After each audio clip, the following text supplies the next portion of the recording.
अस्सलाम वालेकुम, मैं हूं शाहजेब खानजादा। कराची में NA 249 के ज़िमनी इंतखाबात के बाद एक और तनाज़ा उठ खड़ा हुआ है। मरियम नवाज और बिलावल भुट्टो एक दफ़ा फिर आमने सामने आ गए हैं। 2018 के इंतखाबात में 6 नंबर पर आने वाली पीपल्स पार्टी कामयाब हो गई है, मगर पीपल्स पार्टी के अलावा इंतखाबात में हिस्सा लेने वाली कोई भी जमात इंतखाबी नताइज को तस्लीम नहीं कर रही है। और ये एतराज़ उठाया जा रहा है कि टर्नआउट सिर्फ 21% था, वोट कम पड़े, मगर इसके बावजूद भी इंतखाबी नताइज का ऐलान रात 4 बजे तक क्यों किया गया, यानी गिनती शुरू होने के तकरीबन 11 घंटे के बाद नताइज का ऐलान किया गया। इसलिए इंतखाबी नताइज पर एतराज़ात उठाए जा रहे हैं। नून लीग ने इंतखाबी नताइज को तस्लीम करने से इनकार कर दिया है। इंतखाबी नताइज पर रद्द-ए-अमल देते हुए नून लीग की नायब सदर मरियम नवाज ने ट्वीट किया कि चंद सौ वोटों से नून लीग से जीत चुराई गई। इलेक्शन कमीशन को मुतनाज़ तरीन इंतखाबात में से एक इस इलेक्शन का नतीजा रोकना चाहिए। अगर इस इलेक्शन कमीशन ऐसा ना भी करे तो भी ये कामयाबी आर्जी होगी और जल्द फतह नून लीग के हिस्से में आएगी। नून लीग के इल्जामात पर आज बिलावल भुट्टो जरदारी ने रद्द-ए-अमल दिया और कहा कि नून लीग को हार मानना सीखना चाहिए, मगर नून लीग को शौक है अपोजिशन से अपोजिशन करने का। और आप पाकिस्तान पीपल्स पार्टी पे जो भी इल्ज़ाम लगा दे आप लगा सकते हो, लेकिन कोई ये साबित नहीं कर सकते कि पाकिस्तान पीपल्स पार्टी ने कोई धांधली की। और अगर ये इल्ज़ाम कोई लगा रहा है तो उनको साबित करना चाहिए। मैं काफ़ी सुन रहा था कि डस्का टू, तो डस्का की तरह कहाँ था वो फायरिंग शायरिंग जो आप लोगों ने करवाए थे। ये कराची का बाई इलेक्शन हो या लीडर ऑफ द अपोजिशन का सेनेट में इशू हो, मुस्लिम लीग के दोस्तों को हार मारने सीखना चाहिए। मगर इनका शौक है अपोजिशन से अपोजिशन करना, इनका शौक है कि इमरान के लड़ने के बजाय इस्टेब्लिशमेंट से लड़ाई छेड़ने के बजाय वो पाकिस्तान पीपल्स पार्टी का मुकाबला करना चाहते हैं। तो पीपल्स पार्टी का मुकाबला करना चाहते हैं तो करो, मगर आप हारोगे। बिलावल भुट्टो जरदारी की इस प्रेस कॉन्फ्रेंस के बाद मरियम नवाज ने फिर ट्वीट किया और लिखा कि नून लीग हार तब तस्लीम करेगी जब उसको हराया तो जाए। शेर का शिकार करना आसान नहीं रहा। शेर को हराने के लिए जो हथकंडे आपने आजमाए उनकी दास्तान भी सामने आने वाली है। इंतजार फरमाइए और याद रखिए, नून लीग अपना और NA 249 के अवाम का हक वापस लेकर रहेगी। अब सूरत हाल यह है कि पीपल्स पार्टी के अलावा कोई जमात इंतखाबी नताइज को तस्लीम नहीं कर रही, उस पर एतराज़ उठा रही है। सबसे बात करेंगे। पहले हमारे साथ मौजूद हैं नून लीग से मिफ्ता इस्माइल साहब और पाकिस्तान पीपल्स पार्टी से सईद गनी साहब। आप दोनों का बहुत शुक्रिया। मिफ्ता इस्माइल साहब, आपने ज़ाहिर है एतराज़ उठाया, मरियम नवाज साहबा भी एतराज़ उठा रही हैं। आपने 15 जो पोलिंग स्टेशंस हैं उनके फॉरेंसिक ऑडिट का, इसके अलावा काउंटर फॉइल चेक करने का, signature verification, thumb impression verification जो वोटर्स हैं उसका आपने मुतालबा किया है इलेक्शन कमीशन से।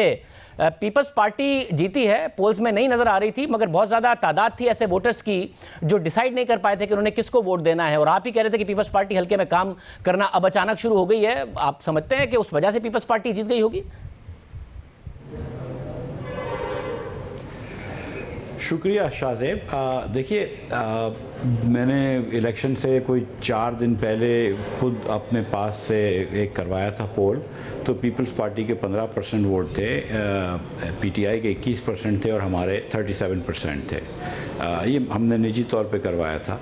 तो सीरियसली आई मीन हम एक्सपेक्ट कर रहे थे कि आधे वोट होंगे। और जब शुरू में 11 बजे तक हम देख रहे थे, मैं तो यहीं बैठा हुआ था अपने दफ्तर में, तो पीपल्स पार्टी हमारे जब 6000 वोट थे और पीपल्स पार्टी के जो थे वोट वो हमसे तो कोई 3000 थे और कुछ 3032 तो थे, कोई 2800 कम थे। And I was very comfortable. लेकिन फिर मुझे फ़ोन आया कि यार जाइए RO की ऑफिस में, आज लोगों को निकाला है, हमारे लॉयर को निकाल दिया वगैरह वगैरह। और जब RO की ऑफिस के अंदर भी जो रिज़ल्ट आ रहे थे तो 190 पोलिंग स्टेशंस तक हम लोग जीत रहे थे।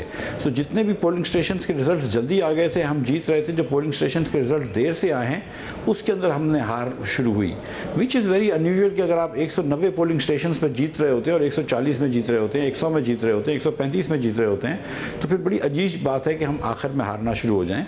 तो हम अब तो इतनी इस्तदा कर रहे हैं, जो सुबह हेयरिंग भी बुलाई है इलेक्शन कमीशनर के, पहले तो सबसे पहले तो आप कम से कम इसको एक मरतबा, क्योंकि हम 5% के अंदर का मार्जिन है, तो एक मरतबा आप कम से कम वो करवा लें, रिकाउंट करवा लें। रिकाउंट करवाने से काफ़ी चीज़ें पता चल जाएंगी। देखें, 100 तकरीबन ऐसे फॉर्म 45 हैं हमारे पास जिसके अंदर टोटल नहीं लिखे हुए इलेक्शन का, अपने जो प्रिजाइडिंग ऑफिसर्स ने। अगर टोटल नहीं लिखे हुए होते तो फिर आप जो है वो वोट आगे पीछे कर सकते हैं, क्योंकि अगर किसी के 17 हैं तो आप उसको 117 कर सकते हैं वगैरह वगैरह, या 171 कर सकते हैं। हैं। जैसे कि मिसाल के तौर पर एक 260 और 261 दो पोलिंग स्टेशन है, अभी तक हमको 261 का रिज़ल्ट नहीं मिला। 260 के पोलिंग स्टेशन के जो पोलिंग जो वो थे साहब, उन्होंने किसी को हमारे आदमी से साइन भी नहीं ली, ना किसी को रिज़ल्ट दिया, खुद चले गए।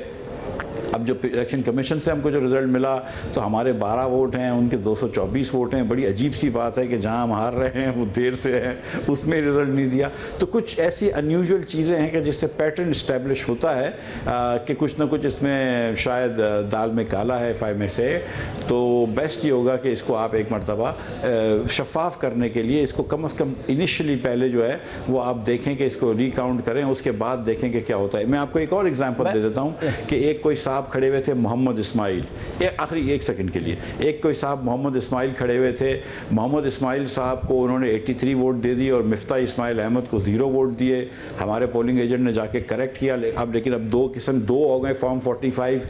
लेकिन हम ये समझते हैं कि इलेक्शन कमीशन के अंदर जो इनपुट करा गया है वो 0 वोट मेरे करें, 83 नहीं करे। तो ऐसी बहुत सारी चीज़ें हैं जो मेरे ख्याल से खामियां हैं जिसको ठीक करने की ज़रूरत है। सईद अली साहब, अगर ये जो मुतालबात कर रहे हैं मिफ्ता इस्माइल साहब, आप उसके लिए तैयार हैं कि जी ठीक है आप रिकाउंट कर लें? इसके अलावा जो 15 पोलिंग स्टेशंस का ये मुतालबा कर रहे हैं उस पर थंब वेरिफिकेशन कर लें, इसके अलावा काउंटर फाइल उनके चेक कर लें, फॉर्म 45 के इनके जो कुछ मसाइल हैं उसको एड्रेस कर लिया जाए? शायद पहले मैं गुजारिश करूँ कि एक तो अगर कोई इलेक्शन पोल्स पे लड़ता है ना तो फिर मैं कुछ नहीं कह सकता हूँ। अगर आप ये समझते हैं कि पोल आपके हक में और आप जीत गए हैं तो फिर मेरा उसके पास कोई इलाज नहीं है। 2017 में इलेक्शन लड़ा था शाहजेब, मेरे पार्टी के वोट 3500 थे। उस 2013 के इलेक्शन में सारे पोल्स मेरे खिलाफ थे, सारी मीडिया कंपेन्स मेरे खिलाफ हो रही थी, लेकिन ग्राउंड पे दूसरों के में ज्यादा बेहतर थी और मैं जीता उस सीट पे। एग्जैक्टली ये इस चीज पे हुआ है। और मैं इंटरेस्टिंग चीज बताता हूँ, कम कर लीजिएगा। जुबैर साहब से मेरी बात हुई कोई 8-10-12 दिन पहले, किसी बातचीत होती रहती है, तो उनसे मैंने कहा कि भाई आपने मुझे खुद कहा था कि कोविड है, डिपार्टमेंट ने लिखा तो आपने प्रपोज कर दिया और आपने कहा कि भाग रहे। तो मैंने एग्जैक्टली जो कहा मैं आपको बता रहा हूँ। मैंने कहा जी हम भाग नहीं रहे, और मैं आपको बता दूं कि नून लीग को हम हरा चुके हैं। हमारे लिए जो असल परेशानी वो टीएलपी है। हम सिर्फ ये अंदाजा लगाना चाहते हैं कि टीएलपी हमसे कितना आगे, हम कितना पीछे है, इसलिए हम उसको जज नहीं कर पा रहे हैं और नून लीग को हरा चुके हैं। ये बात मैंने जुबैर साहब को 10 दिन पहले कही थी। शाहजेब साहब, हमने इस इलेक्शन को इलेक्शन समझ के लड़ा है और इतना डिसेंट्रलाइज करके निचली सतह पर जाके हमने वर्किंग की है जिसका शायद मुझे का तस्वर भी नहीं है। ये पोल्स में घूमते हैं, ये पोल्स करें दुनिया के हमारे 35,000 वोट थे, आप हमारे 16,000 पे सवाल उठाते हैं। मैं तो कहता हूँ कभी गौर कीजिए, आप 35 से 15 में क्यों आ गए? DUI के 10 आपको मिले थे, वो किधर चले गए? ANP के 3-4 हजार वोट आपको मिले, वो कहाँ चले गए? आप तो 50,000 वोटों से पे खड़े थे भाई, 50 से 15 पे आ गए, 35,000 वोट आपके गायब हो गए। आप उसकी फिर कर रही है, आप वो तलाश करें ना कि किधर गए। मगर सईद अली साहब, एक तो वोट नहीं पड़े, ये एक तो ओवरऑल लो टर्नआउट है, मगर वो ये कह रहे हैं कि 190 पोलिंग स्टेशन तक हम जीत रहे थे। अब एक तो इलेक्शन के रिजल्ट अचानक लेट हो जाना और फिर लेट होने के बाद आपका जीत जाना, उस पर वो एतराज उठा रहे हैं कि इलेक्शन कमीशन ने जो खुद ने फॉर्म 47 जारी किए उसमें नजर आ रहा था कि इनकी बढ़तरी है शुरू के तकरीबन 190 पोलिंग स्टेशन तक। मैं आपसे गुजारिश करता हूँ मेरे भाई, देखिए लेट हुए हैं, क्यों हुए हैं, इसका जवाब इलेक्शन कमीशन देगी, इसका जवाब मैं नहीं दूंगा। ना मैं उसमें इन्वॉल्व था, ना मेरा ये काम है, ना मैं उसमें करूंगा। उसका जवाब वो दे, तसल्ली दिलाए, और उनका फर्ज है करे PMLN को या दीगर जमातों को वो ताखीर क्यों हुई है। मेरे पास जो रिजल्ट आ रहे थे, देखिए इलेक्शन जब होते हैं इनके भी पोलिंग एजेंट्स होंगे, हमारे भी पोलिंग एजेंट थे। इन्होंने कहा 261 का मेरे पास रिजल्ट नहीं, मैंने आपको व्हाट्सएप पे भी भेजा है। मैंने उस रात टीवी चैनल्स पे कहा कि उनका तो मेरे पास पड़ा हुआ रिजल्ट, हमारा पोलिंग एजेंट तो लेकर आया है, ये कैसे किसी को नहीं मिला है। मैंने आपको अभी व्हाट्सएप किया, आप उसको देख सकते हैं। अगर तो मेरे पास फॉर्म 45 आ रहे थे और मैं उन्हीं को कंपाइल करके वो रिजल्ट बता रहा था कि जी ये फॉर्म 45 अभी इतने आ गए तो इतना रिजल्ट हो गया, इतने आ गए तो इतना रिजल्ट हो गया, उससे इनको परेशानी पड़ गई। पहले तो ये इनकी कोई शिकायत मुझे बता दें सुबह 8 बजे से लेकर 5 बजे तक, 5 बजे से लेकर जब तक गिनती हुई उस वक्त की बता दें। जब तक ये अपने आप को जीतता हुआ देख रहे थे उस वक्त की कोई शिकायत बता दें कि जी जनाब रिजल्ट नहीं मिला, पोलिंग एजेंट निकाल दिए, फॉर्म 45 नहीं, कोई शिकायत नहीं है। जब इनको पता चला कि ये हार रहे हैं और मैंने जो फॉर्म 45 कंपाइल किए हैं, एक लम्हे के लिए भी हमारे उसमें नून लीग आगे हमसे नहीं गई, टीएलपी हमसे आगे जरूर गई थी। मिफ्ता इस्माइल साहब, ये मुझे कह सकता हूँ इस इलेक्शन में कुछ नहीं हुआ, सारा इलेक्शन ठीक है। इनकी अपनी मिसमैनेजमेंट थी, ये ओवर कॉन्फिडेंट थे, इन्होंने ग्राउंड पे काम नहीं किया और उसका जो खुमियाजा उन्होंने भुगता वो सजा हमें देना चाहते हैं। मिस्टर इस्माइल साहब वो कह रहे हैं कि ये होना ही था, आप पोल्स पर देख के ओवर कॉन्फिडेंट हो गए थे और 261 का भेजा है मुझे इस वक्त नतीजा पोलिंग स्टेशन का सईद गनी साहब ने, जिसमें कादिर मंदू खेल साहब के 224 और आपके जो वोट हैं वो हैं मिस्टर इस्माइल साहब 12। देखिए ये सॉरी 260 का मुझे अभी तक नहीं मिला। 261 का रात को उस दिन रात को 3 बजे पोलिंग स्टेशन से मेरे बंदे का देखिए गुजारिश ये है कि हमें आज तक अभी तक सच्ची बात है कि अभी तक हमारे कुछ 12 या 15 मिसिंग हैं। मैंने TLP वालों से बात करी तो उन्होंने मुझे ये बताया कि उनके पास 236 या 235 ऐसे कुछ हैं जो फॉर्म 45 और उसमें इनका टोटल जो है वो 11,000 से ज़्यादा है, जबकि इनका टोटल जो ECP ने 276 के पास बताया वो 11,000 है। अच्छा उसके बाद पीपल्स पार्टी का अगर आप टोटल देखें 190 पोलिंग स्टेशंस तक तो मेरे ख्याल से कुछ 50 या 52 या 57 वोट हारा था, लेकिन आखिरी 100 पोलिंग स्टेशंस पे इनकी एवरेज 100 आ जाती है, विच इज़ वेरी अनयूजुअल कि आखिरी वाले पोलिंग स्टेशन में आपकी एवरेज बढ़ गई है। उसके बाद 34 ऐसे पोलिंग स्टेशंस हैं जिन्होंने अपना RTS अपना वो नहीं करा, क्या बोलते हैं व्हाट्सएप नहीं करा अपना रिज़ल्ट, तो वो भी बड़ी अनयूजुअल बात है कि भाई आपने व्हाट्सएप क्यों नहीं करा। अभी हल्के के साथ ही इन्होंने RO का ऑफिस लगाया हुआ था ये गनी चौरंगी पे, तो कहीं पर भी आएँ, अब इतिहाद टाउन के दूर से कोने से आएँ, मोमिनाबाद से आएँ, कहीं से भी आएँ, आधे घंटे से ज़्यादा देर नहीं लगेगी। मोस्ट ऑफ द हल्का तो 15 मिनट में 5 मिनट में पहुँच जाएगा। तो ये समझ में नहीं आ रहा कि लोग 11 बजे 12 बजे तक क्यों आ रहे थे। मतलब 5 बजे पोलिंग बंद हुई है, हमने तो इस्तदा करी थी कि थोड़ी देर पोलिंग और खोल दो, उन्होंने नहीं खोली। मतलब 20% तो अभी ये दिखा रहे हैं 20% की पोलिंग, तो उस वक्त बंद हो जाना चाहिए, तो 6 बजे तक काउंटिंग हो जानी चाहिए। 6, साढ़े 6, 5, पौने 6 से तो रिजल्ट आना शुरू हो गए थे।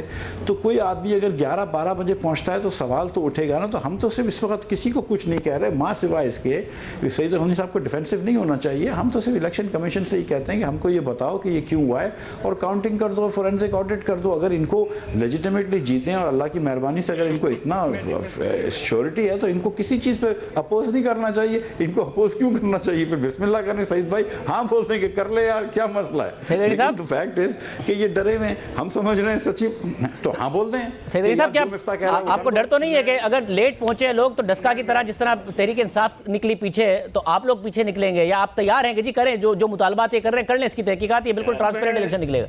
मेरी बात सुन शाहजेब, डस्का में सारा दिन फायरिंग होती रही, आपके चैलेंज दिखाते रहे। डस्का में प्रिजाइडिंग ऑफिसर्स गायब हो गए। इलेक्शन कमीशन ने खुद बताया कि लोकेशन कहीं और थी और किसी एक जगह पे चले गए थे, वहाँ से लेकर आ गए।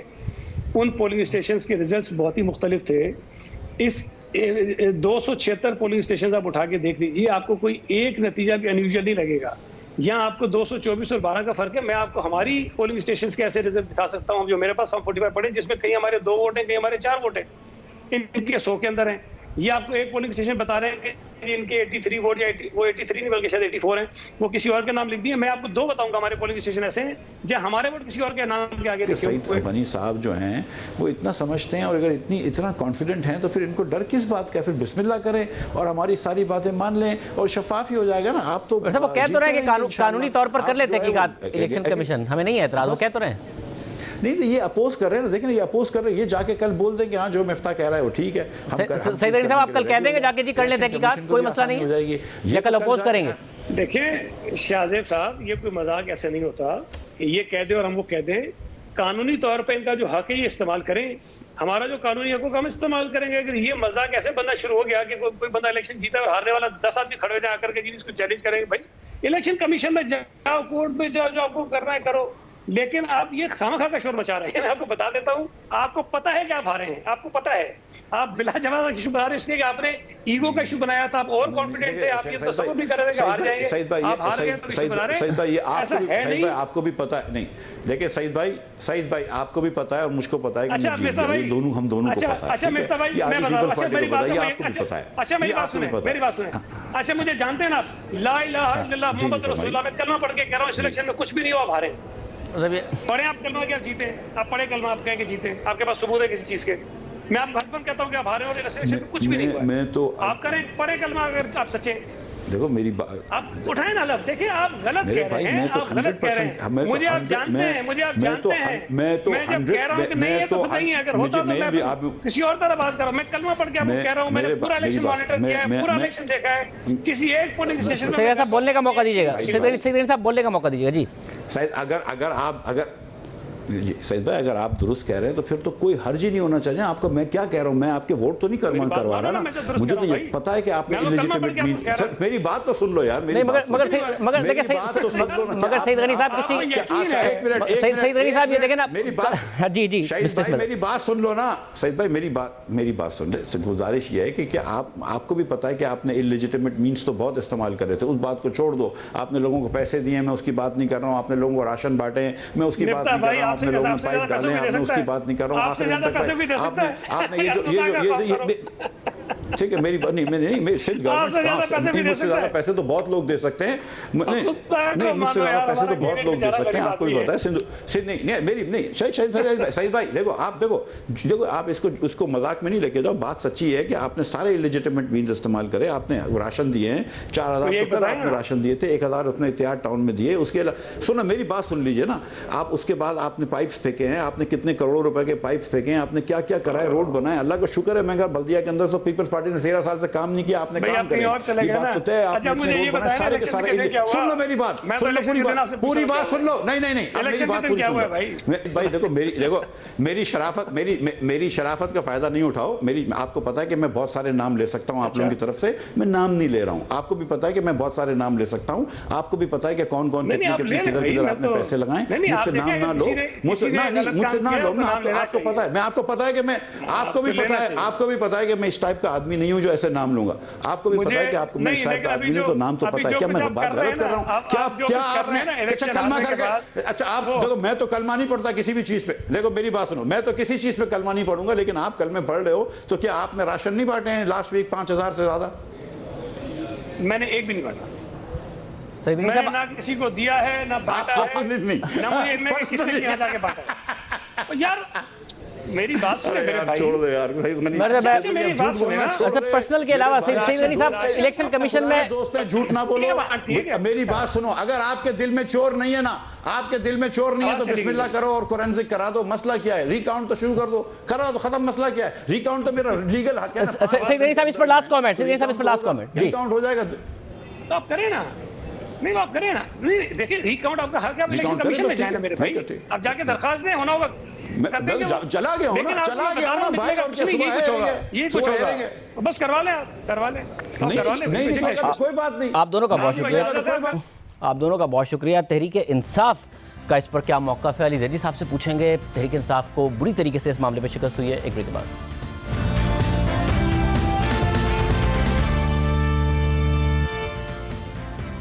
एन 249 में 2018 के इंतखाबात में कामयाबी हासिल करने वाली तहरीक इंसाफ ज़िमनी इंतखाबात में 5वें नंबर पर आई है। 2018 में इसी हल्के से तहरीक इंसाफ के फैसल बाउडा ने 35,000 से ज़ायद वोट लिए थे, मगर अब तहरीक इंसाफ के उम्मीदवार अमजद इकबाल आफरीदी सिर्फ 8,922 वोट ले सके। तहरीक इंसाफ के लिए बड़ा धचका है, क्योंकि हाल ही में होने वाले ज़िमनी इंतखाबात का जायजा लिया जाए तो अक्सर में तहरीक इंसाफ को शिकस्त हुई है। डस्का, गुजरावाला, हत्ता के नौशेरा में भी ज़िमनी इंतखाबात में तहरीक इंसाफ को शिकस्त हुई। तहरीक इंसाफ सिर्फ NA 45 कुर्रम एजेंसी का इंतखाब जीत सकी है, बाकियों में उसे शिकस्त हुई है। और अब कराची में तहरीक इंसाफ को शिकस्त हुई है, मगर तहरीक इंसाफ इंतखाबी नताइज को तस्लीम नहीं कर रही है। जियो न्यूज़ से बात करते हुए वफाकी वज़ीर अली ज़ैदी ने कहा कि पीपल्स पार्टी तो किसी गिनती में ही नहीं थी, वो कैसे जीत गई, इन नताइज को कोई तस्लीम नहीं करेगा। हमारे साथ खुद वफाकी वज़ीर अली ज़ैदी साहब मौजूद। अली ज़ैदी साहब बहुत शुक्रिया। सभी ने मुस्तरद किया है इंतखाबात को पीपल्स पार्टी के अलावा, मगर अली ज़ैदी साहब ज़ाहिर है कराची से ज़बरदस्त आप लोगों को रिस्पॉन्स मिला।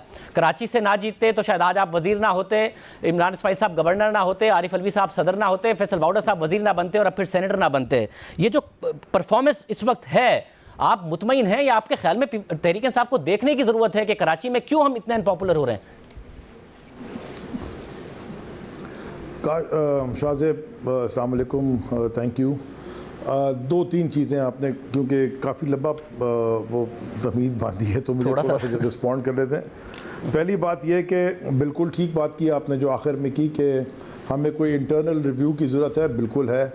कोई पार्टी जब इलेक्शन जीत के हुकूमत में आती है तो जो पार्टी के चलाने वाले होते हैं, माने जो भी हम प्रेसिडेंट से या डिस्ट्रिक्ट प्रेसिडेंट से, जो सदर थे और जो करते कराने वाले लोग थे, वो सारे इलेक्ट हो गए। इलेक्ट होकर वो काफ़ी कई सारे वज़ीर बन गए, कोई अगर सिंध में तो अपोजिशन लीडर बन गए, सारे बन गए। तो पार्टी के अंदर एक वैक्यूम आया। उस वैक्यूम को हमने 2-2.5 साल में हम शायद बेहतर तरीके से पूरा कर सकते थे, बट इट्स ओके, हम उसको कर लेंगे। हालांकि मेरे अपने रिजर्वेशंस हैं रिज़ल्ट के ऊपर, और उसकी वजह 2-3 वजूहात हैं, मैं आपके सामने रख दूंगा।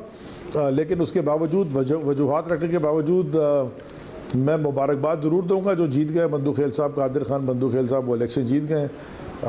कैसे जीते हैं ये कम अज़ कम मेरी समझ में नहीं आई, क्योंकि अगर कोई ये कहे कि जी पीटीआई ने 3 साल में बल्दिया में या पौने 3 साल में बल्दिया में कोई काम नहीं किया, तो ज़रा 13 साल में या 14 साल में जो पीपल्स पार्टी ने बल्दिया में काम किया वो दिखा दें।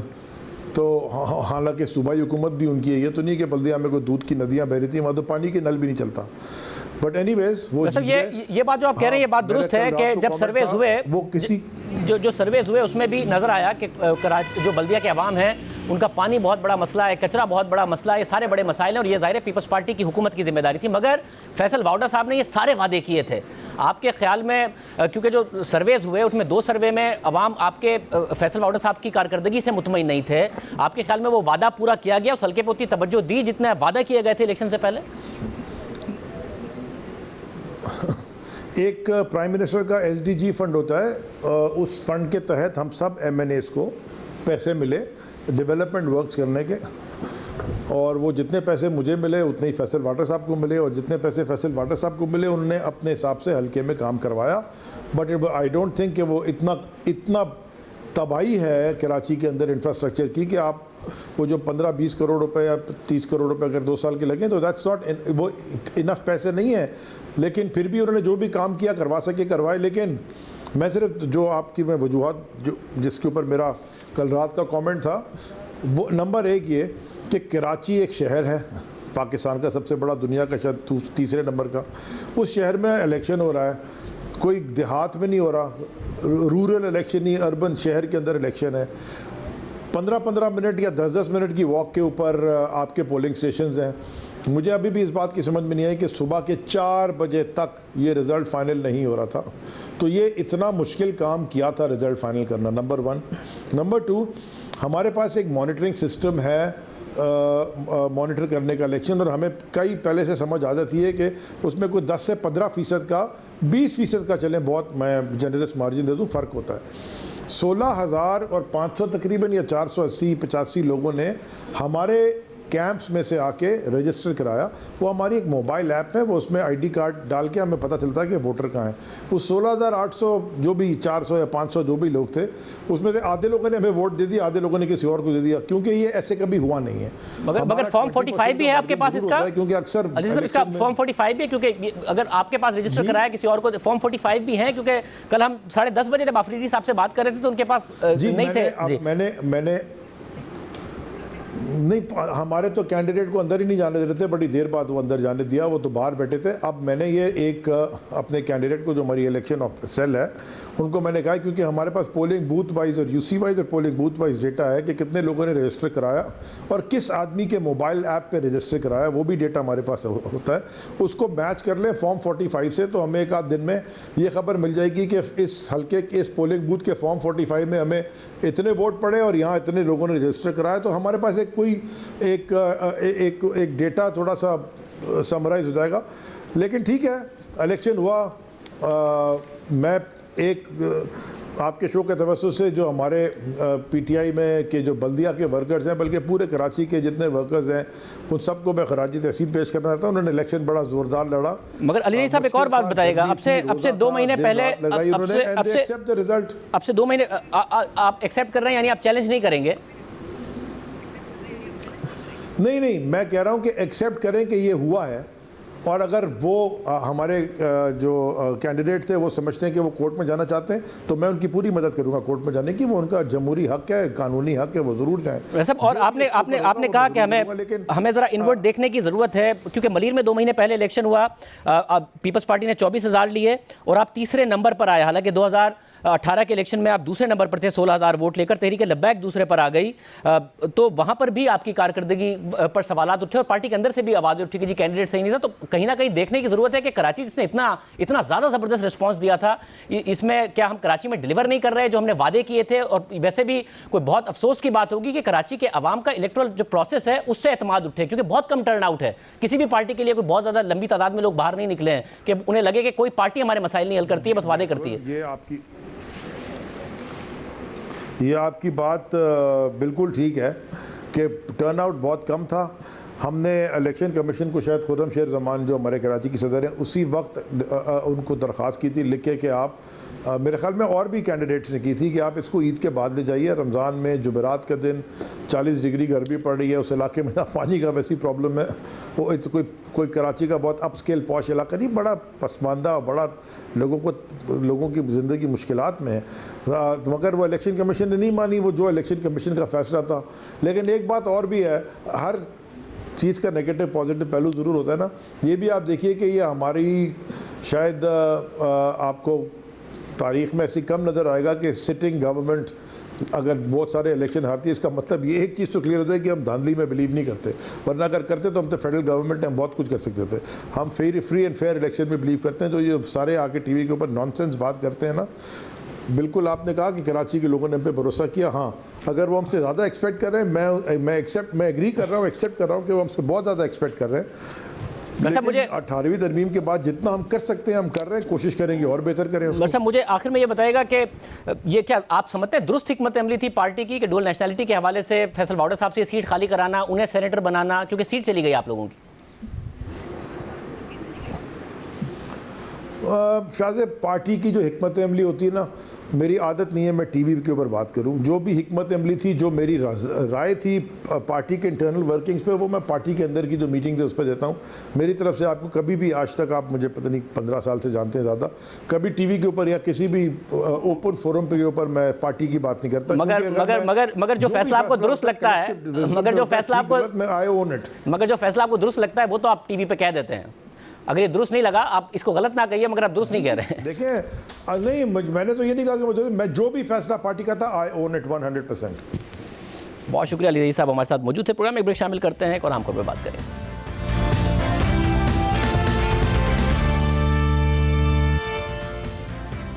पंजाब में कोरोना की सूरत हाल दिन ब दिन बिगड़ती जा रही है। सूबाई दारुल हुकूमत लाहौर बुरी तरह मुतासिर हुआ है और मस्बत केसेस की शरह बढ़कर 27.9% तक पहुंच गई है। सूरत हाल के पेश नज़र पंजाब हुकूमत ने लाहौर समेत ज़्यादा शरह वाले शहरों में ईद से कबल मुकम्मल लॉकडाउन नाफिज करने पर गौर शुरू कर दिया है और काबीना इजलास में बाकायदा ये तजवीज़ पेश कर दी गई है। जबकि आज लाहौर की ज़िला इंतज़ामिया ने हफ्ते और इतवार को शहर में लॉकडाउन नाफिज करने का ऐलान किया है, जिसके तहत हफ्ते और इतवार को लाहौर में हर किस्म के कारोबार और मार्केटें मुकम्मल बंद रहेंगी।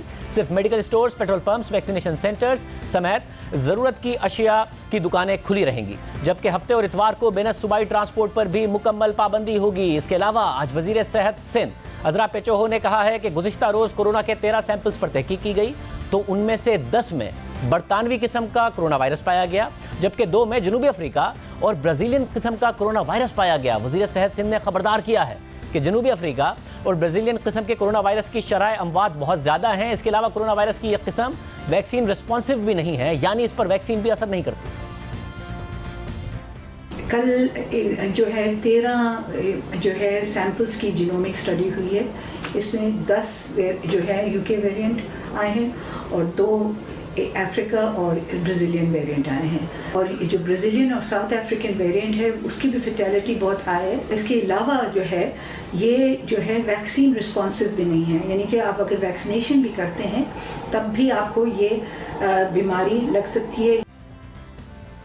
सिंध हुकूमत ने कोरोना केसेस की बढ़ती हुई तादाद के बाइस कराची एक्सपो सेंटर फील्ड अस्पताल को दोबारा खोलने का फैसला किया है और उसका नोटिफिकेशन भी जारी कर दिया है। इसके अलावा मुल्क भर के अस्पतालों में ऑक्सीजन पर मौजूद मरीजों की तादाद में भी इजाफा देखने में आ रहा है।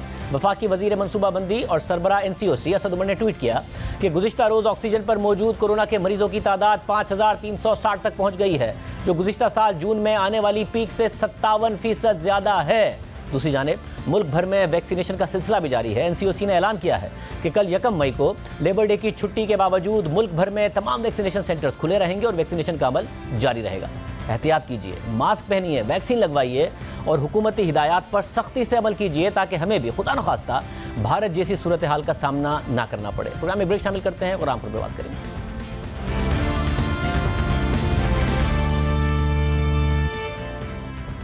यूरोपीय पार्लियामेंट ने अक़लियतों के हुकूक और मजहबी कवानीन से मुताल्लिक पाकिस्तान के खिलाफ करारदाद मंजूर कर ली है। पाकिस्तान के अदालती निज़ाम और मजहबी कवानीन के मुबैना गलत इस्तेमाल पर सवालात उठाए गए हैं और मुतालबा किया गया है कि पाकिस्तान के GSP+ के स्टेटस पर नजरसानी की जाए, जिस पर आज पाकिस्तानी दफ्तर खारजा का रद्दमल भी सामने आया है। रद्दमल के मुताबिक तौहीन रिसालत के कवानीन से मुताल्लिक यूरोपीय पार्लियामेंट की करारदाद पर मायूसी हुई है। यूरोपीय पार्लियामेंट की गुफ्तगू से पाकिस्तान में तौहीन रिसालत के कवानीन और मजहबी हसासियत से लाइल्मी का इजहार होता है। पाकिस्तान के अदालती निज़ाम और कवानीन से मुताल्लिक गैर ज़रूरी तबसरा काबिल अफसोस है। दफ्तर खारजा के मुताबिक हमें अपनी अक़लियतों पर फ़ख्र है जिन्हें मुसावी हुकूक हासिल हैं। गुज़िश्ता रोज़ यूरोपीय यूनियन की पार्लियामेंट ने 681 वोटों के साथ करारदाद मंजूर की। करारदाद के मुताबिक यूरोपीय कमीशन और यूरोपियन एक्सटर्नल एक्शन सर्विस से मौजूदा वाक़यात के पेश नज़र मुतालबा किया जाता है कि वो फौरी तौर पर पाकिस्तान की GSP+ के स्टेटस से मुताल्लिक अहलियत पर नजरसानी करे और देखे कि क्या पाकिस्तान का GSP+ का स्टेटस अबूरी तौर पर वापस लेने के लिए कार्रवाई शुरू करने के ग्राउंड्स मौजूद हैं। करारदाद के मुताबिक कमीशन और यूरोपीय यूनियन एक्सटर्नल एक्शन सर्विस फौरी तौर पर इस मामले पर यूरोपीय पार्लियामेंट को रिपोर्ट करे। ये एक अहम मामला है क्योंकि GSP+ के स्टेटस का मतलब है कि पाकिस्तान को यूरोपीय ममालिक में ड्यूटी फ्री बरामदात की इजाज़त होगी। 2014 से पाकिस्तान के पास ये स्टेटस मौजूद है। 2013 में जब पाकिस्तान के पास GSP+ का स्टेटस मौजूद नहीं था तो पाकिस्तान का यूरोपीय ममालिक में बरामदात का हजूम 4.5 अरब यूरोज़ था। फिर जब GSP+ का स्टेटस मिल गया तो 2014 से लेकर 2019 तक पाकिस्तान की बरामदात का हजूम 7.4 अरब यूरोज़ हो गया, यानी 65% का इजाफा देखा गया। पाकिस्तानी बरामदात में यूरोप का हिस्सा 22% से बढ़कर 35% हो गया। तो ये बात वाज़ेह है कि अगर यूरोपीय यूनियन पाकिस्तान के GSP+ स्टेटस को वापस ले लेता है तो पहले से मुश्किल में घिरी पाकिस्तानी मईशत को मज़ीद नुकसानात का सामना करना पड़ सकता है। इजाज़त दीजिए, अल्लाह हाफ़िज़।